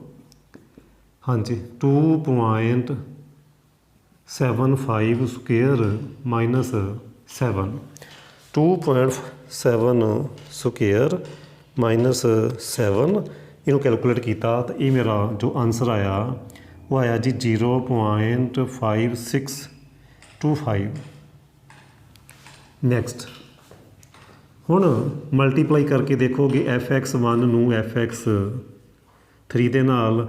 fx1 ਦਾ ਆਨਸਰ ਦੇਖੋਗੇ ਇਸ ਆਈਟਰੇਸ਼ਨ 'ਚ ਨੈਗੇਟਿਵ, fx3 ਦਾ ਆਨਸਰ ਤੁਸੀਂ ਦੇਖੋਗੇ ਪੋਜ਼ਿਟਿਵ ਆਇਆ। ਸੋ ਮਾਈਨਸ ਪਲੱਸ ਮਾਈਨਸ ਹੋ ਗਿਆ, ਲੈਸ ਦੈਨ 0 ਆ ਗਿਆ। ਠੀਕ ਹੈ ਜੀ। ਸੇਮ ਸਟੈਪ ਕਰ ਰਹੇ ਹਾਂ ਨਾ, ਦੇਖੋ ਇੱਥੇ ਵੀ x1 ਫਿਰ fx1 x3 fx3 ਫਿਰ ਉਹਨਾਂ ਦੀ ਪ੍ਰੋਡਕਟ ਇੱਥੇ ਗ੍ਰੇਟਰ ਦੈਨ 0 ਆਈ ਸੀ ਤਾਂ ਅਸੀਂ x1 ਨੂੰ ਰਿਪਲੇਸ ਕਰਤਾ, ਇੱਥੇ ਲੈਸ ਦੈਨ 0 ਆ ਗਈ ਤਾਂ ਇੱਥੇ ਕੀ ਹੋਣਾ। ਸੋ x2 ਇੱਥੇ ਕੀ ਹੋਏਗਾ। ਸੋ x2 ਇਜ਼ ਰਿਪਲੇਸਡ, ਇੱਥੇ x2 ਦੀ ਵੈਲਿਊ ਰਿਪਲੇਸ ਹੋਏਗੀ, ਰਿਪਲੇਸਡ ਬਾਏ x3। ਨਾਲ ਹੀ ਅਸੀਂ ਨਵੀਂ ਆਈਟਰੇਸ਼ਨ ਸ਼ੁਰੂ ਕਰ ਦਾਂਗੇ। x1 ਦੀ ਵੈਲਿਊ 2.5 x2 ਦੀ ਵੈਲਿਊ ਰਿਪਲੇਸ ਹੋ ਜਾਣੀ ਹੈ। x2 ਦੀ ਵੈਲਿਊ ਰਿਪਲੇਸ ਹੋ ਰਹੀ, x1 ਦੀ ਸੇਮ ਲਿਖ ਦਿੱਤੀ। ਜੋ ਲਾਸਟ ਜੋ ਕਰੰਟ ਚੱਲਦੀ ਪਈ ਆਈਟਰੇਸ਼ਨ ਉਹਦੇ ਵਿੱਚ ਜੋ ਵੀ ਸੀ ਉਹ ਅਸੀਂ ਐਜ਼ ਇਟ ਇਜ਼ ਲਿਖ ਦਿੱਤੀ। ਅਸੀਂ ਉੱਪਰ ਇਹ ਕਿਹਾ ਹੋਇਆ ਕਿ x2 ਨੂੰ ਬਦਲਣਾ ਕਿਹਦੇ ਨਾਲ, x3 ਦੇ ਨਾਲ। ਸਾਡਾ x3 ਸੀ 2.75। ਹਾਂ ਕਈ ਸਟੂਡੈਂਟ ਕੀ ਗਲਤੀ ਕਰਦੇ ਆ, ਉਹ ਗਲਤੀ ਇਹ ਕਰਦੇ ਆ, ਮੈਂ ਇਹ ਕਹਿ ਰਿਹਾ ਕਿ x2 ਨੂੰ ਰਿਪਲੇਸ ਕਰਨਾ x3 ਦੇ ਨਾਲ, ਉਹ ਕੀ ਕਰਦੇ ਆ fx3 ਦੀ ਵੈਲਿਊ ਗਲਤੀ ਨਾਲ ਲਿਖ ਦਿੰਦੇ ਇੱਥੇ। ਇੱਦਾਂ ਦਾ ਕੰਮ ਨਹੀਂ ਕਰਨਾ। ਜੇ ਮੈਂ ਇਹ ਕਹਿ ਰਿਹਾ ਕਿ x2 ਨੂੰ ਰਿਪਲੇਸ ਕਰਨਾ x3 ਦੇ ਨਾਲ ਤੇ x3 ਦੀ ਵੈਲਿਊ ਵੱਲ ਹੀ ਦੇਖੋ। ਸੋ ਇਹ ਸਾਡੀ ਅਗਲੀ ਆਈਟਰੇਸ਼ਨ ਹੋ ਗਈ। ਜੋ ਵੀ ਸਾਡਾ ਆਨਸਰ ਆਏਗਾ ਇਹਨਾਂ ਦੇ ਵਿੱਚ ਹੀ ਆਏਗਾ। ਜੇ ਤੁਸੀਂ ਗਲਤ ਵੀ ਕਰ ਲਿਆ ਨਾ, ਮੈਂ ਜਿੱਦਾਂ ਪਹਿਲਾਂ ਦੱਸਿਆ ਕਿ ਆਨਸਰ ਨੇ, ਕੁਐਸਚਨ ਨੇ ਤੁਹਾਨੂੰ ਦੱਸ ਦੇਣਾ ਕਿ ਤੁਸੀਂ ਗਲਤੀ ਕੀਤੀ ਆ। ਉਹ ਹਜੇ ਨਹੀਂ ਮੈਂ ਦੱਸ ਰਿਹਾ, ਉਹ ਹਜੇ ਬਾਅਦ 'ਚ ਦੱਸਾਂਗੇ। ਹਜੇ ਸਾਰਾ ਕੁਛ ਇੰਨੀ ਜਲਦੀ ਨਹੀਂ ਦੱਸਣਾ, ਹੌਲੀ ਹੌਲੀ ਦੱਸਾਂਗੇ ਸਾਰਾ ਕੁਛ। ਫਿਰ ਸੇਮ ਵਰਕ ਕਰੀਏ। fx1 ਕੈਲਕੂਲੇਟ ਕਰੋ। ਕੀ ਕਰਨਾ 2.5 ਸਕੁਏਅਰ ਮਾਈਨਸ 7। ਫਿਰ ਪਿੱਛੇ ਦੇਖੋ ਕਿਤੇ ਪੁੱਟ ਕੀਤਾ, ਇਹ ਸੇਮ ਹੀ ਹੈ ਜੋ ਇੱਥੇ ਕੀਤਾ, ਸੇਮ ਹੀ ਆਨਸਰ ਆ ਗਿਆ। ਕਿੰਨਾ ਆ ਗਿਆ ਮਾਈਨਸ 0.75। ਫਿਰ ਅਸੀਂ x3 ਕੈਲਕੂਲੇਟ ਕਰਨਾ। ਫਿਰ ਫਾਰਮੂਲਾ ਲਗਾਓਗੇ x1 plus x2 over 2। x1 ਦੀ ਵੈਲਿਊ 2.75 ਓਵਰ 2। ਇਹਨੂੰ ਆਪਾਂ ਦੇਖੀਏ ਕਿੰਨਾ ਆਨਸਰ ਆਉਂਦਾ। 2.75 प्लस 2.75 डिवाइडेड बाय 2। ये आ गया जी 2.62 ਤੇ 5 ਇੰਨਾ ਆ ਗਿਆ। ਇਹ ਨਵਾਂ x3 ਹੋ ਗਿਆ। ਇਹਨੂੰ ਕਰ ਦਈਏ, ਇਹਦੀ ਪੈਕਿੰਗ ਕਰ ਦਈਏ, ਪੈਕਿੰਗ ਕਰੀ ਜਾਣੀ ਨਾਲ ਨਾਲ। ਨੈਕਸਟ ਅਗਲਾ ਵਰਕ ਕੀ ਆ fx। ਦੇਖੋ ਆਹੀ ਕੰਮ ਕਰੀ ਜਾਣਾ ਵਾਰ ਵਾਰ। ਤੁਸੀਂ ਕਹੋਗੇ ਸਾਰੇ ਤਾਂ ਬਹੁਤ ਈਜ਼ੀ ਆ, ਬਿਲਕੁਲ ਈਜ਼ੀ ਆ। ਸਕੁਏਅਰ ਮਾਈਨਸ 7 ਸਿੰਪਲੀਫਾਈ ਕਰ ਲਈਏ, ਇਹਦਾ ਕਰ ਦਈਏ ਸਕੁਏਅਰ ਅਤੇ ਮਾਈਨਸ ਕਰ ਦਈਏ 7 ਅਤੇ ਆਨਸਰ ਆ ਗਿਆ ਮਾਈਨਸ 0.19375। ਦੇਖੋ ਰਾਊਂਡ ਆਫ ਕਰੇ ਕਰਨਾ ਆਪਾਂ ਨੂੰ। ਉਹਨਾਂ ਨੇ ਇਹ ਕਿਹਾ ਸੀਗਾ ਕਿ 3 ਡੈਸੀਮਲ ਪਲੇਸਿਸ ਤੱਕ। ਜੇ 3 ਵੀ ਕਹਿੰਦੇ ਆ ਨਾ, ਆਪਾਂ 4 ਤੱਕ ਕਰ ਲੈਣਾ। ਤੇ ਜਦੋਂ ਐਂਡ 'ਚ ਜਾ ਕੇ ਆਨਸਰ ਲਿਖਣਾ ਉਦੋਂ ਆਪਾਂ 3 ਡੈਸੀਮਲ ਮੈਚ ਕਰਾਂਗੇ। ਅਤੇ ਅਸੀਂ ਆਲਮੋਸਟ ਹਰ ਇੱਕ ਕੁਐਸਚਨ 'ਚ 4 ਜਾਂ 5 ਡੈਸੀਮਲ ਤੱਕ ਕਰੀ ਚੱਲਣਾ। ਬਟ ਜਦੋਂ ਆਨਸਰ ਮੈਚ ਕਰਨਾ ਉਦੋਂ ਅਸੀਂ 3 ਡੈਸੀਮਲ ਦੇਖਾਂਗੇ। ਉਹ ਤੁਹਾਨੂੰ ਐਂਡ 'ਚ ਜਾ ਕੇ ਪਤਾ ਚੱਲਣਾ। ਰਾਊਂਡ ਆਫ ਤੁਹਾਨੂੰ ਕਰਨਾ ਆਉਂਦਾ ਹੀ ਹੋਏਗਾ, ਨਹੀਂ ਆਉਂਦਾ ਹੋਏਗਾ ਤਾਂ ਆਪਾਂ ਆਉਣ ਵਾਲੇ ਸਮੇਂ 'ਚ ਤੁਹਾਨੂੰ ਦੱਸਾਂਗੇ। ਫਿਰ same step fx1 into fx3। fx1 ਕਿੰਨਾ ਸੀਗਾ ਇੱਥੋਂ ਦੇਖੋ ਨੈਗੇਟਿਵ, fx3 ਵੀ ਕਿਆ ਆਇਆ ਨੈਗੇਟਿਵ, ਫਿਰ ਆ ਗਿਆ ਪੋਜ਼ਿਟਿਵ। ਦੇਖੋ ਇਹ ਜ਼ਰੂਰੀ ਨਹੀਂਗਾ ਕਿ ਇੱਕ ਵਾਰੀ ਪੋਜ਼ਿਟਿਵ ਇੱਕ ਵਾਰੀ ਨੈਗੇਟਿਵ ਆਵੇ। ਤੁਸੀਂ ਕਹੋਗੇ ਸਰ ਇੱਦਾਂ ਹੀ ਤਾਂ ਹੋ ਰਿਹਾ। ਦੇਖੋ ਪਹਿਲਾਂ ਗ੍ਰੇਟਰ ਦੈਨ 0 ਆ ਗਿਆ, ਫਿਰ ਲੈਸ ਆ ਗਿਆ, ਫਿਰ ਇਹ ਹਮੇਸ਼ਾ ਇੱਦਾਂ ਨਹੀਂ ਹੁੰਦਾ। ਕਈ ਵਾਰ ਤਾਂ ਇਹ ਹੋ ਰਿਹਾ ਹੁੰਦਾ ਕਿ ਪੋਜ਼ਿਟਿਵ ਵੀ ਆਈ ਜਾਂਦੇ ਆ, ਪੋਜ਼ਿਟਿਵ ਵੀ ਆਈ ਜਾਂਦੇ, ਕਈ ਵਾਰੀ ਇੱਦਾਂ ਹੁੰਦਾ ਕਿ ਨੈਗੇਟਿਵ ਵੀ ਆਈ ਜਾਂਦੇ, ਨੈਗੇਟਿਵ ਵੀ ਆਈ ਜਾਂਦੇ ਆ। ਸੋ ਮਤ ਸਮਝਣਾ ਕਿ ਇੱਕ ਵਾਰੀ ਪੋਜ਼ਿਟਿਵ ਆਉਣਾ ਅਤੇ ਇੱਕ ਵਾਰੀ ਨੈਗੇਟਿਵ ਆਉਣਾ, ਇੱਦਾਂ ਨਹੀਂ ਹੁੰਦਾ। ਗ੍ਰੇਟਰ, ਜਦੋਂ ਗ੍ਰੇਟਰ ਆ ਜਾਵੇ ਉਸ ਕੇਸ ਵਿੱਚ ਆਪਾਂ ਕੀ ਕਰਦੇ ਹਾਂ, ਰਿਪਲੇਸ। ਸੋ x1 ਰਿਪਲੇਸ ਬਾਏ x3, ਤਾਂ ਸਾਡੇ ਜਿਹੜੀ ਨੈਕਸਟ ਫਿਰ ਅਪਰੋਕਸੀਮੇਸ਼ਨ ਆ ਉਹ ਕੀ ਹੋ ਜਾਣੀ, x1 ਨੇ ਰਿਪਲੇਸ ਹੋਣਾ। x1 ਦੀ ਫਿਰ ਨਵੀਂ ਵੈਲਿਊ ਆ ਗਈ 2.625, ਜੋ ਦੇਖੋ x1 ਨੂੰ ਕਿਹਾ ਨਾ ਰਿਪਲੇਸ ਕਰਨ ਨੂੰ। ਜਦੋਂ ਵੀ ਇਹ ਪ੍ਰੋਡਕਟ ਗ੍ਰੇਟਰ ਹੋਵੇ ਉਦੋਂ x1 ਦੀ ਵੈਲਿਊ ਬਦਲਣੀ ਆ, ਜੇ ਲੈਸ ਹੋਵੇ ਤਾਂ x2 ਦੀ ਬਦਲਣੀ ਆ। ਸਿੰਪਲ ਜਿਹਾ ਫੰਡਾ। ਹੁਣ ਇੱਥੇ x2 ਦੀ ਨਹੀਂ ਬਦਲਣੀ ਕਿਉਂਕਿ ਗ੍ਰੇਟਰ ਦੈਨ ਆ 0, ਗ੍ਰੇਟਰ ਦੈਨ 0 'ਚ x1 ਚੇਂਜ ਕਰਤਾ, x2 ਉਹੀ ਰਹਿ ਜਾਣਾ ਜੋ ਆਪਣਾ ਚੱਲਦਾ ਪਿਆ ਸੀ ਇੱਥੇ 2.75। ਦੇਖੋ ਇਹ ਸਟੈਪ ਹੁਣ ਤੁਸੀਂ ਰਿਪੀਟ ਕਰਨੇ ਆ। ਜੋ ਮੈਂ ਇਹ ਕਰ ਰਿਹਾ, ਇਹ 30 ਮਿੰਟ ਦੀ ਹੋ ਚੁੱਕੀ, 31 ਦੀ। ਸੋ ਲੰਬਾ ਜਾ ਰਿਹਾ ਕੁਐਸਚਨ, ਤੁਸੀਂ ਆਪ ਕਰਨੀਆਂ ਆਈਟਰੇਸ਼ਨਸ, 11-12 ਆਈਟਰੇਸ਼ਨ ਹੋ ਜਾਣਗੀਆਂ। ਉਹ ਕਿਸ ਤਰੀਕੇ, ਇੱਕ ਵਾਰੀ ਫਿਰ ਮੈਥਡ ਸਮਝ ਲਓ। ਦੇਖੋ ਸੇਮ ਸਟੈਪ ਚੱਲਦੇ ਪਏ ਇੱਥੇ, x1 fx1 x3 fx3, ਫਿਰ ਪ੍ਰੋਡਕਟ। ਜੇ ਪ੍ਰੋਡਕਟ ਗ੍ਰੇਟਰ ਦੈਨ 0 ਹੁੰਦੀ ਹੈ ਤਾਂ x1 ਚੇਂਜ ਕਰ ਦਿੱਤਾ ਆਪਾਂ, ਦੇਖੋ x2 ਸੇਮ ਰੱਖਿਆ ਜੋ ਇੱਥੇ ਸੀ। ਇੱਦਾਂ ਹੀ ਜਦੋਂ ਇਹਨਾਂ ਦੀ ਪ੍ਰੋਡਕਟ ਲੈਸ ਦੈਨ 0 ਆਈ ਉਦੋਂ ਆਪਾਂ x2 ਦੀ ਵੈਲਿਊ ਬਦਲੀ ਆ। ਦੇਖੋ ਇੱਥੇ 3 ਸੀ, ਇੱਥੇ 2.75 ਕਰ ਦਿੱਤਾ, 2.5 ਐਜ਼ ਇਟ ਇਜ਼। ਕਿਹਦੇ ਨਾਲ ਰਿਪਲੇਸ ਕਰ ਰਹੇ ਹਾਂ, x3 ਦੇ ਨਾਲ। ਇਹੀ ਸਟੈਪ ਤੁਸੀਂ ਰਿਪੀਟ ਕਰੀ ਜਾਣੇ। ਜਦੋਂ ਕਰੀ ਚੱਲੋਗੇ ਤਾਂ ਤੁਸੀਂ ਕੀ ਦੇਖੀ ਜਾਣਾ, ਮੈਂ ਅੱਜ ਪੈਕਿੰਗ ਕੀਤੀ ਹੋਈ ਹੈ ਨਾ, ਇਹਨੂੰ ਦੇਖਣਾ ਬੜੇ ਧਿਆਨ ਦੇ ਨਾਲ।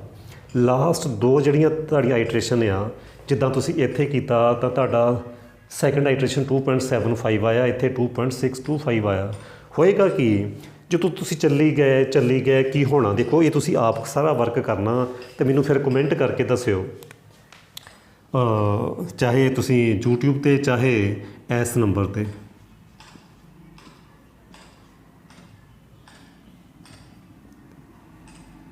ਇਹ 'ਤੇ ਕਰਿਓ। ਇਨ ਕੇਸ ਜੇ ਇਹ ਨਾ, ਤੁਸੀਂ ਇੱਥੇ ਵੀ ਕਰ ਸਕਦੇ ਆ।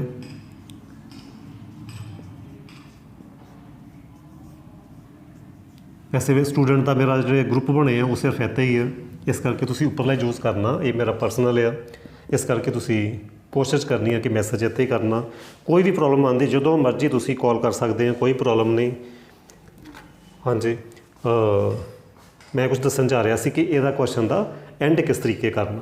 ਉਹ ਹੁਣ ਦੇਖੋ ਕੀ ਹੋਏਗਾ, ਕਿਤੇ ਨਾ ਕਿਤੇ ਜਾ ਕੇ ਕੀ ਹੋਣਾ ਇਸ ਕੁਐਸਚਨ ਦੇ ਅੰਦਰ, ਪਤਾ ਨਹੀਂ ਕਿਹੜੀ ਆਈਟਰੇਸ਼ਨ 'ਚ ਜਾ ਕੇ ਹੋਏਗਾ।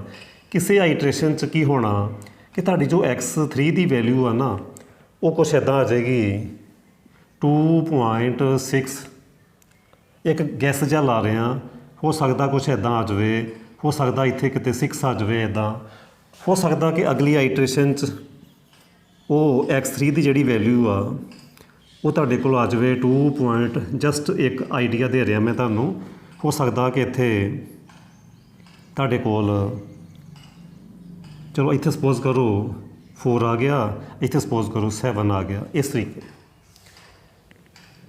ਤਰੀਕੇ ਸਪੋਜ਼ ਕਰੋ ਇਹ 12ਵੀਂ ਆਈਟਰੇਸ਼ਨ ਹੈ ਅਤੇ ਇਹ 13ਵੀਂ ਆਈਟਰੇਸ਼ਨ ਹੈ, 12th ਐਂਡ 13th।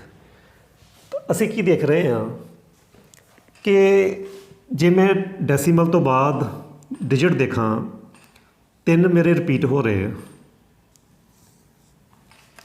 ਇੱਥੇ ਵੀ 2.645 ਆ ਰਿਹਾ, ਇੱਥੇ ਵੀ 2.645 ਆ ਰਿਹਾ।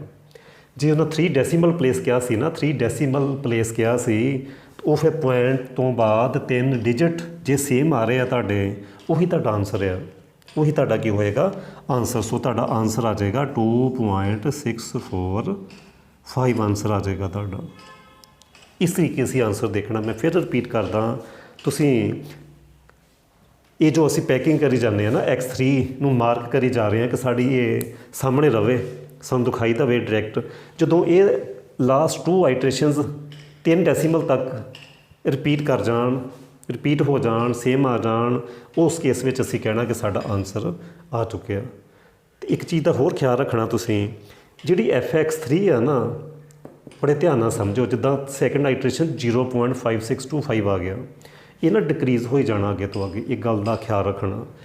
ਜੇ ਇਹ ਤੁਹਾਡਾ ਡਿਕਰੀਜ਼ ਨਹੀਂ ਹੋਇਆ, ਡਿਕਰੀਜ਼ ਤੋਂ ਮਤਲਬ ਇਹ ਆ ਕਿ ਜੋ ਤੁਸੀਂ ਮੰਨ ਲਓ 10th ਆਈਟਰੇਸ਼ਨ 'ਚ ਪਹੁੰਚੇ, ਮੰਨ ਲਓ 10th ਆਈਟਰੇਸ਼ਨ ਕਰੋਗੇ ਨਾ, ਤੁਹਾਡੀ ਜਿਹੜੀ x3 ਜੋ ਵੀ ਆਏਗੀ ਤੁਹਾਡੇ ਕੋਲ, ਤੇ fx3 ਤੁਸੀਂ ਕੈਲਕੂਲੇਟ ਕਰੋਗੇ ਉਹ 0.00 ਸਮਥਿੰਗ ਇੱਦਾਂ ਜ਼ੀਰੋਜ਼ ਜ਼ਿਆਦਾ ਆਉਣਗੀਆਂ ਡੈਸੀਮਲ 'ਚ। ਤਾਂ ਤੁਸੀਂ ਸਮਝ ਜਾਣਾ ਕਿ ਅਸੀਂ ਬਿਲਕੁਲ ਸਹੀ ਰਸਤੇ ਜਾ ਰਹੇ ਹਾਂ, ਬਿਲਕੁਲ ਸਾਡਾ ਜਿਹੜਾ ਜੋ ਆਨਸਰ ਆਏਗਾ ਉਹ ਬਿਲਕੁਲ ਸਹੀ ਆਏਗਾ। ਠੀਕ ਹੈ ਜੀ, ਜਿੰਨੀਆਂ ਜ਼ੀਰੋਜ਼ ਜ਼ਿਆਦਾ ਆਉਣਗੀਆਂ ਪੁਆਇੰਟ ਤੋਂ ਬਾਅਦ ਉਨਾ ਹੀ ਤੁਹਾਡਾ ਜਿਹੜਾ ਐਕੂਰੇਟ ਆਨਸਰ ਆ ਰਿਹਾ ਹੋਏਗਾ। ਅਤੇ ਜੇ ਤੁਸੀਂ ਆਈਟਰੇਸ਼ਨ ਕਰ ਦਿੱਤੀਆਂ 10 11 ਬਟ ਉਹਦੇ ਵਿੱਚ ਕੀ ਹੋਇਆ ਕਿ ਤੁਹਾਡਾ fx3 ਤਾਂ ਬਹੁਤ ਵੱਡਾ ਆਉਣ ਲੱਗ ਗਿਆ, ਕੁਛ ਇੱਦਾਂ ਮੰਨ ਲਓ 1 2 1 ਇੱਦਾਂ ਕੁਛ ਆ ਗਿਆ, ਤਾਂ ਸਮਝ ਲਓ ਤੁਸੀਂ ਕੁਛ ਗਲਤ ਕਰ ਰਹੇ ਆ। ਠੀਕ ਹੈ ਜੀ, ਇੱਕ ਚੀਜ਼ ਹੋਰ ਮੈਂ ਦੱਸਣਾ ਚਾਹੂੰਗਾ, ਜੇ ਤੁਹਾਨੂੰ ਕੁਐਸਚਨ ਦਾ ਆਨਸਰ ਪਤਾ, ਹਾਂ ਇੱਕ ਚੀਜ਼ ਹੋਰ, ਜਦੋਂ ਅਸੀਂ ਇਹ ਗੱਲ ਤੁਹਾਨੂੰ ਕਹਿ ਹੀ ਦਿੱਤੀ ਹੈ ਕਿ ਤੁਹਾਡਾ ਆਨਸਰ 2 ਅਤੇ 3 ਦੇ ਵਿੱਚ ਆਉਣਾ, ਇਹ ਸਾਨੂੰ ਸਟਾਰਟਿੰਗ 'ਚ ਪਤਾ ਲੱਗ ਗਿਆ, ਪਤਾ ਲੱਗ ਗਿਆ ਕਿ ਸਾਡਾ ਆਨਸਰ 2 ਅਤੇ 3 ਦੇ ਵਿੱਚ ਆਉਣਾ, ਅਤੇ ਫਿਰ ਜਿਹੜੀਆਂ ਤੁਹਾਡੀਆਂ ਇੱਥੇ ਅਪਰੋਕਸੀਮੇਸ਼ਨ ਹੋਣਗੀਆਂ ਨਾ ਉਹ 2 ਅਤੇ 3 ਦੇ ਵਿੱਚ ਹੀ ਹੋਣਗੀਆਂ। ਜੇ ਉਹ ਕਿਤੇ ਬਾਹਰ ਚਲ ਗਈਆਂ ਤਾਂ ਤੁਸੀਂ ਸਮਝ ਜਾਣਾ ਕਿ ਕੰਮ ਖਰਾਬ ਹੋ ਗਿਆ। ਸਪੋਜ਼ ਕਰੋ ਮੈਂ ਗਲਤੀ ਦੇ ਨਾਲ ਇੱਥੇ 0 ਪੁਆਇੰਟ ਮੈਂ ਕੀ ਕੀਤਾ, ਲਿਖਣਾ ਸੀ ਇੱਥੇ x2 ਅਤੇ ਮੈਂ ਲਿਖ ਦਿੱਤਾ ਸਪੋਜ਼ ਕਰੋ fx2 ਜਾਂ ਕੁਛ ਹੋਰ ਹੀ, ਇੱਥੇ ਮੈਂ 0.75 ਲਿਖ ਦਿੱਤਾ, ਗਲਤੀ ਲੱਗ ਗਈ ਮੈਨੂੰ। ਤਾਂ ਤੁਸੀਂ ਬੜੇ ਧਿਆਨ ਨਾਲ ਤੁਸੀਂ ਦੇਖੋ ਅਤੇ ਸਮਝ ਆਉਣਾ ਕਿ ਇਹ 2.5 ਇਹ ਕਿੱਦਾਂ ਹੋ ਸਕਦਾ। ਅਸੀਂ ਤਾਂ ਇਹ ਕਹਿ ਚੁੱਕੇ ਹਾਂ ਕਿ 2 ਅਤੇ 3 ਦੇ ਵਿੱਚ ਆਨਸਰ ਆਉਣਾ, ਕਿ ਜਿਹੜੀਆਂ x1 ਅਤੇ x2 ਆ ਇਹ 2 ਅਤੇ 3 ਦੇ ਵਿੱਚ ਹੀ ਹੋਣਗੀਆਂ ਨਾ, 2 ਐਂਡ 3 ਦੇ ਵਿੱਚ ਲਾਈ ਕਰਨਗੀਆਂ, ਬਟ ਇਹ ਤਾਂ 0.75 ਇਹ ਤਾਂ ਰਹਿ ਹੀ ਸਾਈਡ 'ਤੇ ਗਿਆ। ਖਿਆਲ ਰੱਖਣਾ ਕਿ ਜੋ ਅਸੀਂ ਸਟਾਰਟਿੰਗ 'ਚ ਸਟੇਟਮੈਂਟ ਦੇ ਚੁੱਕੇ ਹਾਂ ਕਿ 2 ਅਤੇ 3 ਦੇ ਵਿੱਚ ਆਨਸਰ ਆਉਣਾ, ਜਿੰਨੀਆਂ ਵੀ ਆਈਟਰੇਸ਼ਨ ਕਰੋਗੇ x1 ਅਤੇ x2 ਉਹ 2 ਅਤੇ 3 ਦੇ ਵਿੱਚ ਹੀ ਰਹਿਣ। fx3 ਆ ਜਿਹੜਾ ਉਹ ਸਮੋਲ ਹੋਈ ਜਾਣਾ ਚਾਹੀਦਾ ਅੱਗੇ ਤੋਂ ਅੱਗੇ ਜਾ ਕੇ 0.56 ਹੋਰ ਸਮੋਲ ਹੋ ਜਾਏਗਾ 0.01, ਫਿਰ ਅਗਲੀ ਵਾਰ 0.00 0 ਰਿਪੀਟ ਹੋਈ ਜਾਣਗੀਆਂ, ਜ਼ਿਆਦਾ ਆਈ ਜਾਣਗੀਆਂ। ਤਾਂ ਉਸ ਕੇਸ ਵਿੱਚ ਤੁਸੀਂ ਸਮਝਣਾ ਕਿ ਅਸੀਂ ਸਹੀ ਡਾਇਰੈਕਸ਼ਨ 'ਚ ਜਾ ਰਹੇ ਹਾਂ। ਜੇ fx3 ਜੋ ਵੀ fx3 ਆਏਗਾ ਤੁਹਾਡਾ, ਜੇ ਉਹ ਵੱਡਾ ਹੋਈ ਜਾ ਰਿਹਾ, ਗ੍ਰੇਟਰ ਆ ਗਿਆ 2 ਪੁਆਇੰਟ ਸਮਥਿੰਗ ਕੁਛ ਇੱਦਾਂ ਆ ਗਿਆ ਫਾਰ ਐਗਜ਼ਾਮਪਲ, ਫਿਰ ਤੁਸੀਂ ਸਮਝ ਜਾਣਾ ਕਿ ਕੁਐਸਚਨ ਅਸੀਂ ਗਲਤ ਕਰ ਲਿਆ। ਠੀਕ ਹੈ ਜੀ, ਸਪੋਜ਼ ਕਰੋ ਤੁਹਾਨੂੰ ਇਹਦਾ ਆਨਸਰ ਪਤਾ, ਇਹ ਤੁਹਾਨੂੰ ਪਹਿਲੇ ਪਤਾ ਲੱਗ ਗਿਆ, ਕਿਸੇ ਸਟੂਡੈਂਟ ਨੇ ਦੱਸਤਾ ਕਿ ਇਹਦਾ ਆਨਸਰ ਇੰਨਾ ਆਉਣਾ, ਜਾਂ ਤੁਸੀਂ ਬੁੱਕ ਤੋਂ ਦੇਖ ਲਿਆ, ਤਾਂ ਫਿਰ ਇਹ ਸਮਝ ਜਾਣਾ ਤੁਸੀਂ ਜਿਹੜੇ ਵੀ ਆਈਟਰੇਸ਼ਨ ਕੀਤੀ ਆ ਉਹਦੇ 'ਚ ਇਹ ਆਨਸਰ ਲਾਈ ਕਰਨਾ ਚਾਹੀਦਾ। 2.465 ਦੇਖ ਲਓ ਹੈ ਇਹਦੇ ਵਿੱਚ, ਇੱਥੇ ਕੀ ਸੀਗਾ 2.75 ਦੇਖ ਲਓ 2.64 ਲਾਈ ਕਰ ਰਿਹਾ ਨਾ ਇਹਦੇ ਵਿੱਚ, ਇਹਦੇ 'ਚ ਯਾਰ ਬਿਲਕੁਲ ਸਹੀ ਜਾ ਰਹੇ ਹਾਂ ਅਸੀਂ। ਇਹਦੇ 'ਚ ਵੀ ਦੇਖ ਲਓ, ਇਹਦੇ 'ਚ ਵੀ ਇਹ ਲਾਈ ਜੋ ਵੀ ਆਨਸਰ ਹੋਏਗਾ ਨਾ ਉਹ x1 ਅਤੇ x2 'ਚ ਲਾਈ ਕਰੇਗਾ, ਉਹ x1 ਅਤੇ x2 'ਚ ਹੋਏਗਾ। ਇੱਥੇ ਵੀ ਦੇਖ ਲਓ 2.645 ਹੈ ਇਹਦੇ ਵਿੱਚ ਲਾਈ ਕਰ ਰਿਹਾ। ਜੇ ਤੁਹਾਨੂੰ ਆਨਸਰ ਪਤਾ ਤੁਸੀਂ ਇਸ ਤਰੀਕੇ ਵੀ ਚੈੱਕ ਕਰ ਸਕਦੇ ਆ ਕਿ ਜੋ ਵੀ ਤੁਸੀਂ x1 x2 ਲੈ ਰਹੇ ਆ ਉਹ ਜੋ ਆਨਸਰ ਆ ਉਹ ਉਸ ਇੰਟਰਵਲ 'ਚ ਲਾਈ ਕਰਦਾ ਪਿਆ ਜਾਂ ਨਹੀਂ ਕਰਦਾ ਪਿਆ। ਉਮੀਦ ਕਰਦਾ ਕਿ ਤੁਹਾਨੂੰ ਸਮਝ ਆ ਗਈ ਹੋਏਗੀ। ਮੈਂ ਕੋਸ਼ਿਸ਼ ਕਰਾਂਗਾ ਕਿ ਇੱਕ ਸਮ ਤੁਹਾਨੂੰ ਹੋਰ ਇੱਕ ਕੁਐਸਚਨ ਅਸੀਂ ਹੋਰ ਕਰਾਂਗੇ। ਇਹ ਜਸਟ ਤੁਹਾਡੇ ਸਮਝਣ ਲਈ ਮੈਂ ਇੱਕ ਛੋਟੀ ਜਿਹੀ ਐਗਜ਼ਾਮਪਲ ਲਈ, ਕੁਐਸਚਨ ਤਾਂ ਇਸ ਟਾਈਪ ਦੇ ਆਉਣਗੇ x³ -4x + 9 ਇਸ ਤਰੀਕੇ ਦੇ ਕੁਐਸਚਨ, ਜਾਂ 4 ਪਾਵਰ ਵੀ ਹੋ ਸਕਦੀ ਆ, ਇੱਥੇ ਸਕੁਏਅਰ ਵੀ ਹੋ ਸਕਦਾ। ਠੀਕ ਹੈ ਜੀ, ਕਈ ਤਰ੍ਹਾਂ ਦੇ ਕੁਐਸਚਨ ਹੋ ਸਕਦੇ ਆ। ਇਹ ਜਸਟ ਸਮਝਣ ਦੇ ਲਈ ਮੈਂ ਇੱਕ ਛੋਟੀ ਜਿਹੀ ਐਗਜ਼ਾਮਪਲ ਇਹ ਚੁੱਕੀ ਆ ਕਿ ਤੁਹਾਨੂੰ ਚੰਗੀ ਤਰ੍ਹਾਂ ਸਮਝ ਆ ਜਾਵੇ। ਇੱਕ ਚੀਜ਼ ਮੈਂ ਹੋਰ ਦੱਸਣੀ ਚਾਹੂੰਗਾ, ਇਹ ਕੁਐਸਚਨ ਇਸ ਤਰੀਕੇ ਵੀ ਆ ਸਕਦਾ ਸੀ, ਫਾਈਂਡ ਵੈਲਿਊ ਆਫ √7, ਇੱਦਾਂ ਵੀ ਆ ਸਕਦਾ ਕੁਐਸਚਨ। ਤਾਂ ਕੀ ਕਰੋਗੇ ਤੁਸੀਂ, ਇਹਨੂੰ x ਸਪੋਜ਼ ਕਰ ਲਓਗੇ ਇਸ ਤਰੀਕੇ, ਫਿਰ ਸਕੇਅਰਿੰਗ ਕਰ ਲਓਗੇ, ਫਿਰ ਇਹਨੂੰ ਇੱਕ ਸਾਈਡ 'ਤੇ ਕਰ ਲਓਗੇ, ਇਹਨੂੰ ਤੁਸੀਂ fx ਕਹਿ ਦੋਗੇ, ਇਹਨੂੰ ਸੋਲਵ ਕਰ ਲਿਓ, ਇਹਨੂੰ ਫਿਰ ਕੀ ਕਰੋਗੇ ਤੁਸੀਂ ਸੋਲਵ ਕਰ ਲੈਣਾ ਇਸ ਤਰੀਕੇ। ਸੋਲਵ ਕਰ ਲਓਗੇ ਅਤੇ ਉਹ ਜੋ ਵੀ ਆਨਸਰ ਆਏਗਾ ਉਹ √7 ਦਾ ਆਨਸਰ ਹੀ, ਜੋ ਵੀ ਇੱਥੋਂ x ਦੀ ਵੈਲਿਊ ਤੁਸੀਂ ਕੈਲਕੂਲੇਟ ਕਰੋਗੇ ਉਹ √7 ਦੀ ਵੈਲਿਊ ਹੀ ਆਏਗੀ। ਸੋ ਇਸ ਤਰੀਕੇ ਵੀ ਇਹ ਕੁਐਸਚਨ ਆ ਸਕਦਾ।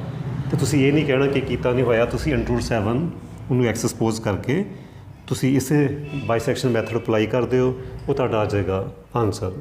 ਸੋ ਇਹ ਹੁਣ ਤੁਸੀਂ ਕੁਐਸਚਨ ਕੰਪਲੀਟ ਕਰਨਾ, ਕੋਈ ਵੀ ਪ੍ਰੋਬਲਮ ਆਉਂਦੀ ਆ ਦੱਸੇ ਹੋਏ ਨੰਬਰ 'ਤੇ ਤੁਸੀਂ ਕੰਟੈਕਟ ਕਰ ਸਕਦੇ ਆ। ਉਮੀਦ ਕਰਦਾ ਕਿ ਤੁਹਾਨੂੰ ਸਮਝ ਆ ਗਈ ਹੋਏਗੀ। ਮੈਂ ਨਾਲ ਹੀ ਲੀਨੀਅਰ ਅਲਜਬਰਾ ਵੀ ਸ਼ੁਰੂ ਕਰ ਰਿਹਾ 1-2 ਦਿਨਾਂ ਤੱਕ।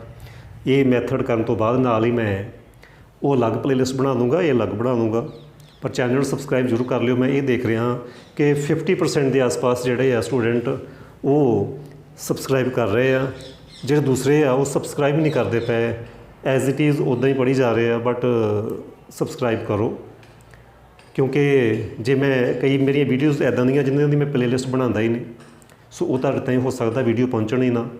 ਸੋ ਵੀਡੀਓ ਨੂੰ ਲਾਈਕ ਵੀ ਕਰ ਦਿਓ, ਰਿਕਵੈਸਟ ਆ। ਅਤੇ ਨਾਲ ਦੀ ਨਾਲ ਜਿਹੜੇ ਬਾਕੀ ਸਟੂਡੈਂਟ ਆ, ਬਾਕੀ ਕਲਾਸਾਂ ਦੇ ਸਟੂਡੈਂਟ ਆ, ਉਹਨਾਂ ਨੂੰ ਵੀ ਸ਼ੇਅਰ ਕਰੋ, ਕਿਉਂਕਿ ਮੈਂ ਸਮੈਸਟਰ ਸੈਕਿੰਡ, ਸਮੈਸਟਰ ਫੋਰਥ ਅਤੇ ਸਮੈਸਟਰ 6 ਇਹ ਸਾਰਿਆਂ ਦੀਆਂ ਵੀਡੀਓ ਅਪਲੋਡ ਕਰਨ ਜਾ ਰਿਹਾ ਇਸ ਸੈਸ਼ਨ ਦੇ ਅੰਦਰ। So thank you. ਨਾਲ